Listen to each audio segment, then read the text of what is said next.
What do most researchers think? Use the developmental disabilities, sexuality curriculum. However, you need to add in knowledge base and you need to add in social skills training. Okay. So, if you need to add in this stuff, what are the teaching strategies that you can use to get there? Okay. Here's the good thing. You can use whatever you've used with any other skill that you've already taught. Sexuality is nothing different. Okay? It's different in the fact that, remember, it has all those parent problems. It's awkward. There's legal issues involved. I'm not saying it's easy, but you don't have to use different techniques. Okay? Now, you don't have to all of a sudden start to think of new things. It's almost like when I do toilet training talks. That's what I start off with.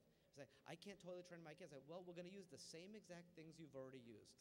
We're going to use pictures, we're going to use schedules, we're going to use reinforcement, we're going to use prompting, we're going to use redirection, you name it, anything that you've taught already in your ABA programs, that's what we're going to use to toilet train. And it's the same thing here. That's what we're going to use to teach sexuality. But it's awkward. Some suggested methods, I'm just throwing this up there, and we'll talk about these in more detail in the workshop if you're interested. But video modeling. I'm going to talk a lot about that in the workshop. There's some pretty good video modeling ways to teach sexuality.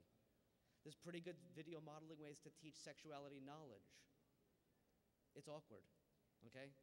But get it out of your head that it's awkward. Just say, well, I use my particular individual deals very well with video modeling. They learn well through video modeling. I've taught them to go to the mall appropriately through video modeling. I've taught them to tie their shoes through video modeling. I've taught them to interact with peers and make spontaneous comments through video modeling. Okay, so teach them sexuality through video modeling. You might have to make the video, which is going to be a problem, but use it. Visual cues. Students with autism, you know this, work well through visual cues. We've known this for years. We know it in a variety of areas. So here's where you're going to use it again. Okay? What are the visual cues you're going to have to use? Whatever your child understands. And if that means you have to use real pictures, you have to use real pictures of things. I say this with toilet training. Sometimes when it comes to bowel movement training, this is not a toilet training talk, but when it comes to bowel movement training, they say, well, he keeps trying to push out pee, and I don't know, he won't push out the other thing. But that's because I don't think he knows what it is. Well, show him a picture of it. He'll know what it is because he's done it for years. Show him the picture. Well, I don't have a picture of it. Take one. Next time he goes, take it. Okay? Same thing here. If you need to show what a penis looks like before you're about to have sex, then you need to show what it looks like. Okay, through a visual cue. And you're not going to find that on Mayor Johnson, by the way. But that's what you might need.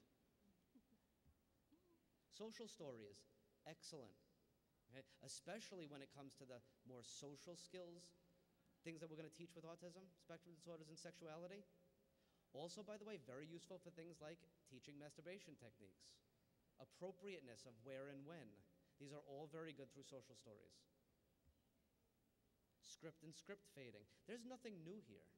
Okay, I'm listing stuff that you've heard about for years. I'm just putting it in a different arena right now.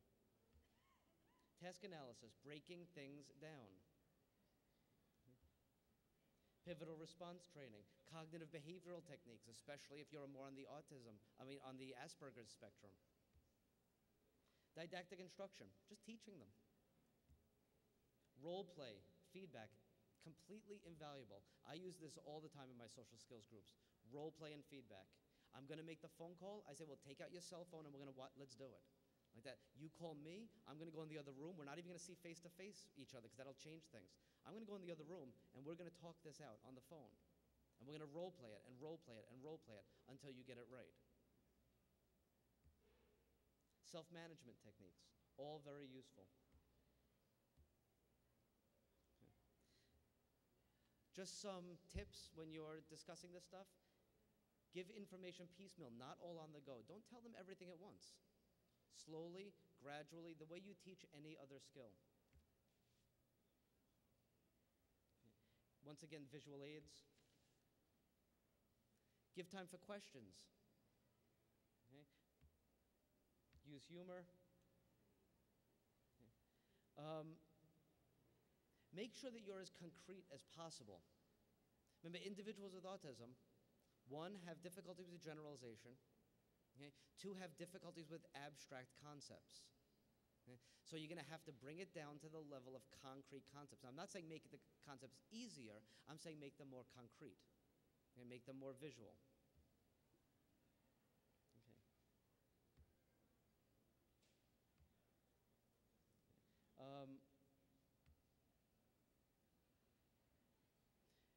You can see these things. These are things that as you're teaching skills, it's the same thing here. I just kind of want to skip ahead to, because we're kind of getting a little late.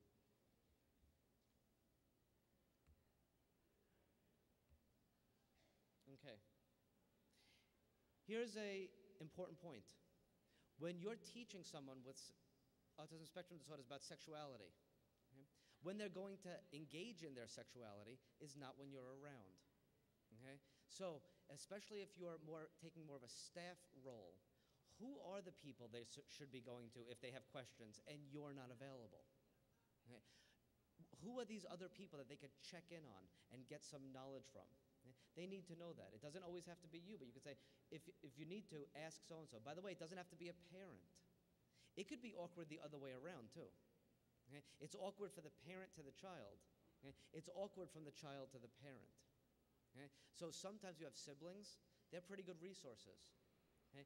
Bring his brother in on some of the sessions. Bring the sister in on some of the sessions. And say, if you have questions after we're done, and in the moment you have a question, why don't you give your brother a call and see what your brother would do? Why don't you give your sister a call? You don't have to call your mother. Trust me, she doesn't want the call.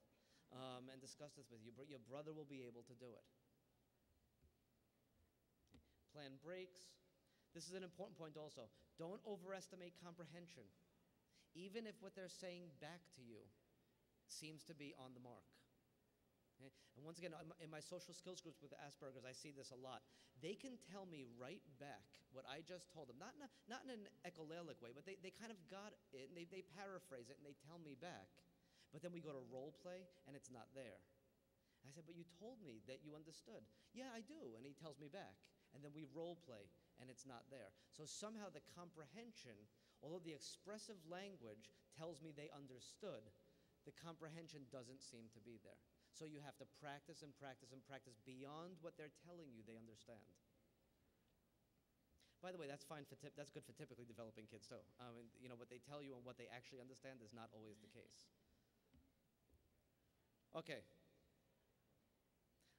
Let's look at problem behavior, which is a problem. Okay?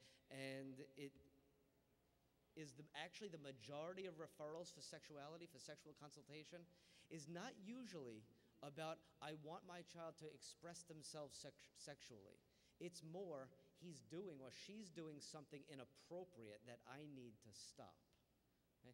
That's usually where people bring things up.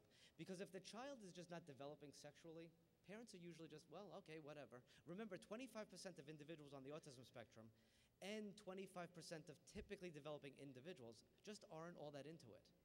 Okay, so that's fine. Okay? But for those other 75%, they typically come to the point of a consultation when there's a problem behavior surfacing. Okay? What are the most common forms of problem behavior? Inappropriate masturbation, public exposure, making inappropriate comments, and sexual aggression towards others. That's what tends to come up. Okay. Why does it come up, though? Okay. It's not inherent in individuals with autism to start doing bizarre sexual inappropriate behaviors. That's not part of their disorder. Okay? So what's the problem? Okay? The problem, once again, we already talked about some of this stuff, social skills and knowledge-based problems. Okay? But here's some other things. Behavioral history. What has been reinforced in the past? What has been allowed in the past? What has been punished in the past in certain areas, so it has to come out in other areas? Okay? So your behavioral history, what you've been taught, will follow you. Modeling and imitation. Now you see some movies, you see some people doing things, you're picking up some phrases, okay? But the same way that you saw the movie with a guy picking up a like Pretty Woman sort of thing, like the guy picking up the prostitute and buying her good things. That doesn't go over so well when you're trying to, get a date, treating the person like a prostitute and using the same sort of phrases.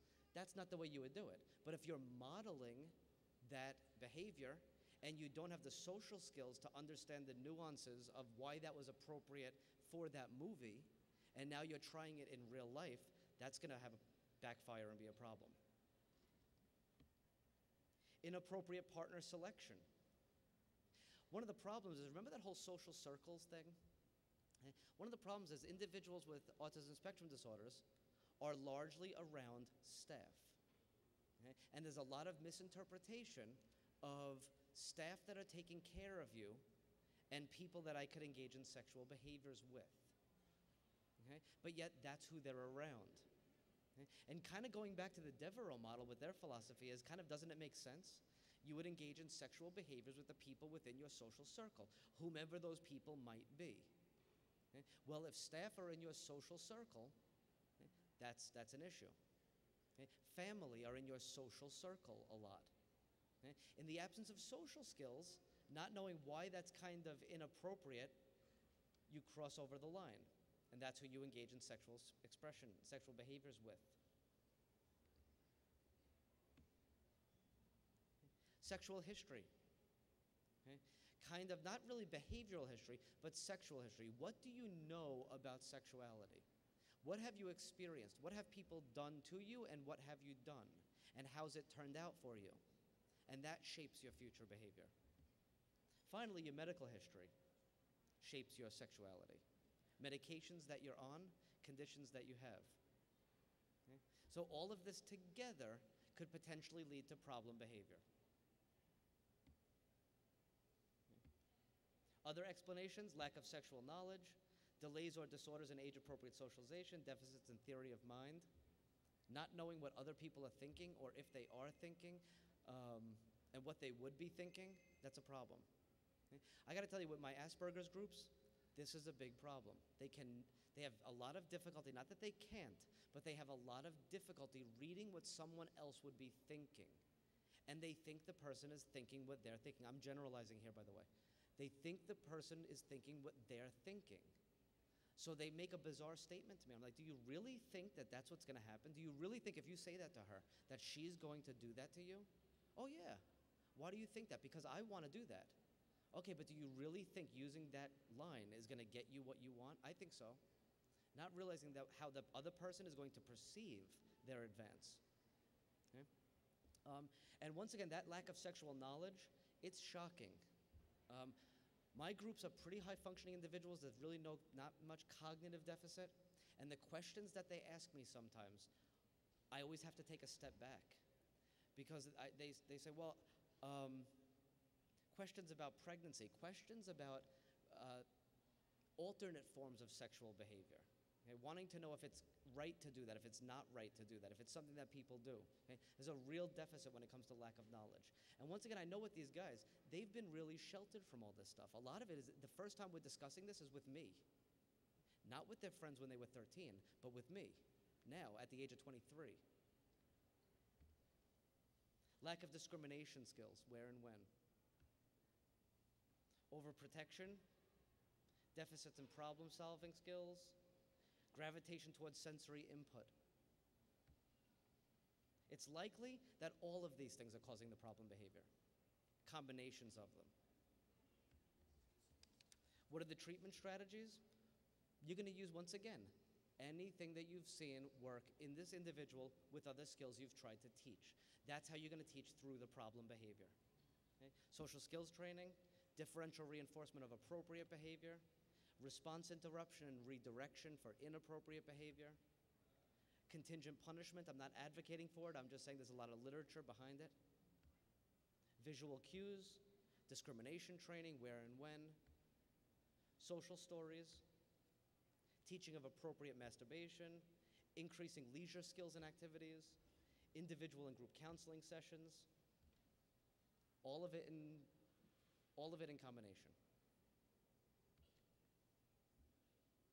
Okay, in the last couple minutes, let's just look at consent, because it's really easy for me to give a talk up here to a hundreds of people, but I don't want you to go away thinking you could just do all this stuff. So one of the things, as I mentioned, and once again, I threw the problem out there, but it might not be a great solution. I threw a problem out there saying, well, they're not exposed to this stuff. And I was exposed to it, and you were exposed to it at a very young age, and you didn't have parents around you, and you were kind of all into it, and they don't have that ability to be into it in that way. I'm not saying to put them into it, but that's the problem. But there's going to be a lot of consent issues when involved within these trainings. Because one of the problems is when we teach about sexuality, guess when it's too late to start? At the age of consent, which is 17 or 18, depending on your state. Right? Now you're going to start talking about sexuality. Well, his peers, a lot of them are already in intimate relationships and getting married. So now you're going to start talking about sexuality with him. Okay? He's way behind now. It had to start from way before. But now you're bringing up stuff that it might be illegal to talk about with kids under a certain age, especially with the strategies that I'm telling you, visual pictures, actual pictures, talking about sexual knowledge, not just here's how babies are made, but here's how you have sex mechanically. You really can't talk about that with 14-year-olds and it be legal. Okay? Trust me, I've had some situations that went in a very bad direction. One of them involving a priest that actually came to my school program and wanted to know who I was, and wanted to start papers through to excommunicate me from the church. And I had my wife then. I was baptizing my daughter at the same time, and she just said, you better just leave this field, because if she's not getting baptized because you're talking about sex, we're not having that. But it got to that point, okay? So there's some problems. Capacity to consent varies from state to state, okay? In New York State, person must understand the physiological nature of the sexual act under consideration, voluntary consent to the act, and understand the moral nature of the act. New Jersey, on the other hand, person must understand the physiological nature and sexual act under consideration. However, there's no indication of moral nature. Okay? So in New York State, we're much more moral than you guys are. Okay? Despite Jersey Shore and all that stuff, we are into morality of sexuality. You guys are not. Okay. I'm going to kind of like just paraphrase here of some things. Okay. What does consent need? First of all, consent should strike some sort of reasonable balance between sexual expression and protection from harm. Okay. Knowledge of the sexual act under consideration, obviously voluntariness, okay, and the understanding that the person's disability, this is an important statement, might prevent capacity to consent to some sexual activities, but not others. Okay? So you don't have to just have a blanket consent. Okay? It could be that they're able to consent to some sexual acts, but not other sexual acts, depending on their level of cognitive impairment. Okay. So some things don't need consent in any way. These are normally things not regulated by the state. Okay? And those things are adult sexual acts such as displays of affection, friendship, dancing, choice of dress, privacy for hygiene, access to sexual health information, masturbation, sexual stimulation, not including masturbation, whatever that is, and access to legal forms of erotic material. Legal forms of erotic material. Okay? Here's where we get into the problem again. Okay? So sometimes, I'm going to talk more about this in the workshop, sometimes I suggest, well, one of the reasons why the child is not masturbating well is because he doesn't have visual information going on in his head. He's not visualizing anything. Okay? And sometimes it takes visualization to get the job done. But he's not visualizing. What do other people use? Other people use visual aids. I'm calling them visual aids, but there's other names for them. So they're using visual aids in order to masturbate. So what would be the solution? Giving the person a visual aid. Okay, but he's 14. Okay? So you would be what, arrested in order to do, in order to do it? No. Okay? So, and even by the way, a parent can't do that. Okay? So not only can't a therapist say, here's a visual aid, go masturbate, a parent is not legally allowed to say, here's a visual aid, go masturbate. But that might be what the person needs. Okay? Once again, throwing this out there, not advocating to do it. Okay. Other forms of sexual expression involve some form of mutual agreement, mutual consent. And finally, any sort of sexual intercourse involves the highest level of consent. Okay. Consent considerations, we're looking at, is the person an adult as defined by state law? Problem right there, because we want to teach it much earlier than that. Demonstrates an awareness of person, time, place, and event. Possesses a basic knowledge of sexual activities. Possesses the skills to participate safely in sexual activities. Understands the physical and legal responsibilities of pregnancy. Is aware of sexually transmitted diseases. This is really consent to if you're going to engage in sexual acts. Remember Devereaux's statement, though, within your social circle. So here you have two individuals that want to engage in sexual behaviors with each other, but neither one might be able to consent. Or maybe one can and one can't, but the person is still within their social circle. Or the person wants to engage in that, but isn't able to consent, but is aware enough to not understand why they can't consent to it. They want to do it. They have a partner. And now some other person is saying you're not allowed to because you can't consent. They're saying, yes, I can. I want to do it. And they're like, no, you can't because you can't consent. And these are all touchy issues.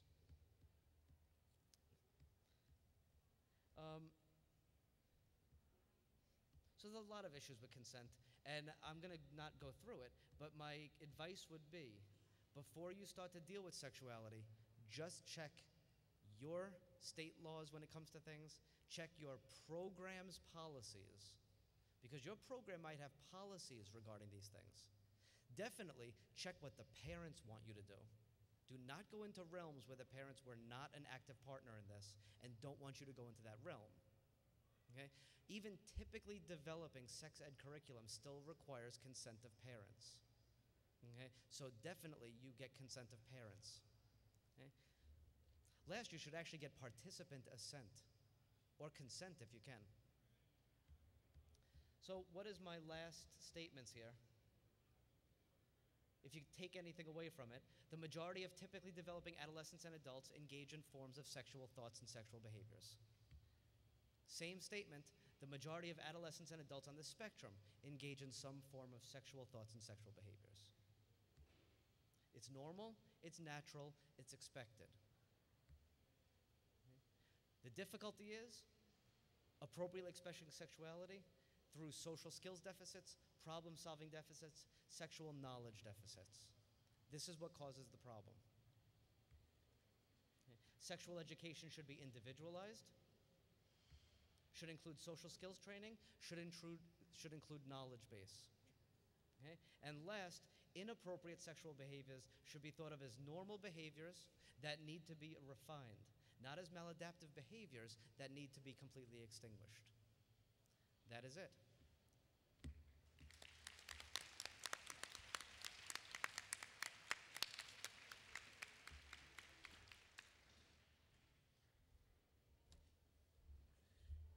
Thank you very much, Dr. Cicero. I'd like to thank Dr. Cicero for an excellent keynote presentation on a topic that I'm sure has interest and questions from all of us. Thank you very much. I'd like to thank Dr. Apgar for joining us up here. I'd especially like to thank the governor for his kind words and for his support of the autism community. I wish you all a very good conference. Finally, you all got a raffle ticket when you checked in. The prize is up here. Linda, would you pull a ticket, please? I'm going to ask Dr. Cicero. You have a ticket. It doesn't matter. You're an honest, ethical person. We've heard. Thank you very much. The winner is 880217. Just come up and claim your prize. Ladies and gentlemen, enjoy the day, enjoy the conference. Thank you all very much for coming. The Autism New Jersey booth is right outside the curtain here. Please come visit. Thank you very much.